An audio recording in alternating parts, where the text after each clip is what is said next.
దేశవ్యాప్తంగా రాష్ట్రపతి ఎన్నిక ఉత్కంఠ రేపుతుంది. రాష్ట్రపతి ఎన్నికను ఏకగ్రీవం చేయాలని భావించిన ప్రధాని నరేంద్ర మోడీకి ప్రతిపక్షాలు దిమ్మ తిరిగి షాకిచ్చాయి. ప్రతిపక్షాలు తమ అభ్యర్థిగా మాజీ స్పీకర్ మీరా కుమార్ను ప్రకటించగా, ఇక అధికార పార్టీ ఎన్డీఏ రామ్నాథ్ కోవింద్ను అభ్యర్థిగా ప్రకటించింది. దీంతో రాష్ట్రపతి ఎన్నికల్లో మీరా కుమార్, రామ్నాథ్ కోవింద్ తలపడనున్నారు. కేంద్రంలో ఎన్డీఏకు ఎక్కువ మెజారిటీ ఉన్నందున రామ్నాథ్ కోవింద్ విజయం ఖాయమని చెప్పవచ్చు. ఈ క్రమంలో ఉపరాష్ట్రపతి ఎవరనే చర్చ కూడా మొదలైంది. ప్రస్తుత ఉపరాష్ట్రపతి హమీద్ అన్సారీ పదవీ కాలం ఆగస్టు 11న ముగియనుండటంతో ఎన్డీఏ ఉపరాష్ట్రపతి అభ్యర్థిగా ఎవరిని ప్రకటిస్తుందనేది ఆసక్తికరంగా మారింది.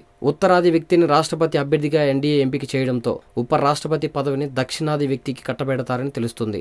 ఈ నేపథ్యంలో మహారాష్ట్ర గవర్నర్, కరీంనగర్ మాజీ ఎంపీ, కేంద్ర మాజీ మంత్రి చెన్నమనేని విద్యాసాగర్ రావు పేరు తెరపైకి వచ్చింది. ఉపరాష్ట్రపతిగా విద్యాసాగర్ రావు అంటూ సోషల్ మీడియాలో ఓ వార్త వైరల్గా మారింది. అన్ని అనుకూలిస్తే ఆయన పేరు ఖరారయ్యే అవకాశం లేకపోలేదని బీజేపీ వర్గాలు కూడా చెబుతున్నాయి. ఇప్పుడు ఈ విషయం తెలుగు రాష్ట్రాల్లో పెద్ద చర్చనీయాంశంగా మారింది. చెన్నమనేని విద్యాసాగర్ రావు ఉమ్మడి కరీంనగర్ జిల్లాలోని కొనరావుపేట మండలం నాగారం గ్రామంలో జన్మించారు. ఈ వీడియో మీకు నచ్చినట్లయితే లైక్ చేయండి, షేర్ చేయండి. మరిన్ని అప్డేట్స్ కోసం మా జనహితం టీవీని సబ్స్క్రైబ్ చేయడం మాత్రం మర్చిపోకండి.